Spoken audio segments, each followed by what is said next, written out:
by 2050, we're going to continue to see increasing temperatures, continuing changes to the ecosystems, aquatic and on land. We're going to see changes to all these systems, and it's going to continue. What species, what plants, what animal species, how they're able to adapt, we don't know. There may be lots of migration of different types of species, whether plants or animals. We're also potentially going to have to see forced migrations of humans. People are going to have to move, whether it's moving off an island nation state, moving further inland, moving to different locations where there is less flooding or less drought. We don't know exactly, but we do know that these changes will continue to increase, and people, species, animals, plants, we're all going to have to accommodate these changes that will be continuing to happen.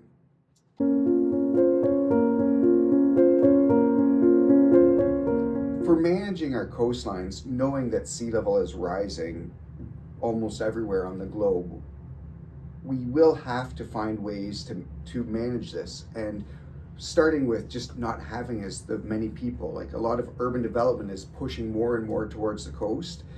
So we're pushing more people towards the coast while the sea level is rising, and that's creating more problems. So city planners, states, nations, provinces, whoever, we're going to have to start managing it by moving people away when we can. So not allowing new development to continue to crowd that coastline when we know it's retreating.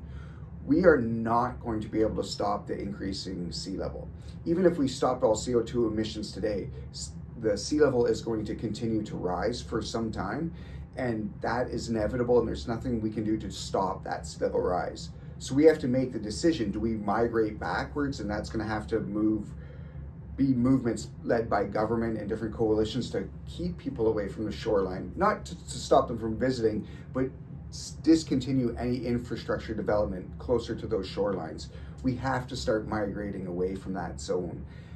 Also, the other option is engineered shorelines, but in general, they can only last to a certain period of time. There will be destruction. A more green approach, ecological approach to managing our shorelines with different vegetation to help decrease or slow erosion will be very beneficial and has been proven to work. So rather than pure engineering concrete, which is not attractive and is going to ruin people's economies anyway, let's try to keep things natural, keep them green, while we're also trying to move infrastructure development away from the shoreline.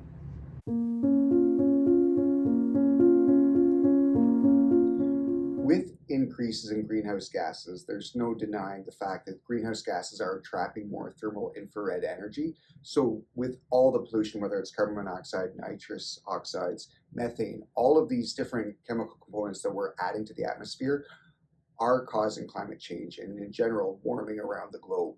With that warming, we're seeing warming temperatures of the oceans as well.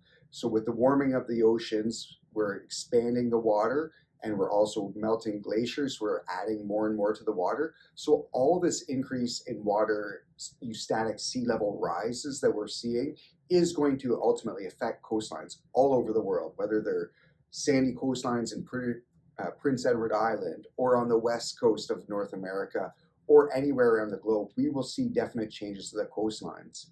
And very sadly, because of these increases in sea level rise that we can tie directly to increasing carbon dioxide, methane, etc., all these different emissions, because of that, we know that the sea level is rising from these emissions. And we also, unfortunately, know that places like Tuvalu and different small island nations are being forced out of their home. Their whole nation state is going to have to be abandoned because of these sea level rises. The land is just not high enough. So these shoreline changes are happening, not just in well-developed countries and having to adapt, whether it's Miami Beach in Florida or Prince Edward Island or all these other locations. There's a bigger problems for many, many nations, far beyond what we're seeing in first world nations. And like I mentioned, entire nation states being forced to evacuate their land.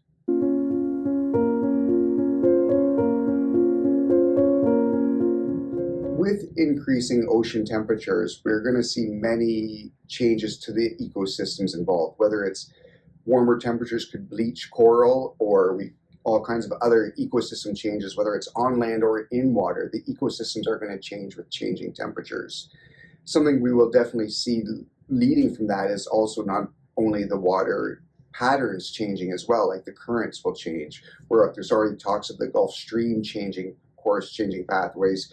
The way we mix temperatures globally could be altered by these changes. And then if we change the patterns, we will also have changes in ecosystems, environments changing throughout the oceans all over, in seas and gulfs. We will see changes in all of these locations, and it could be to varying degrees, but we will see changes for sure.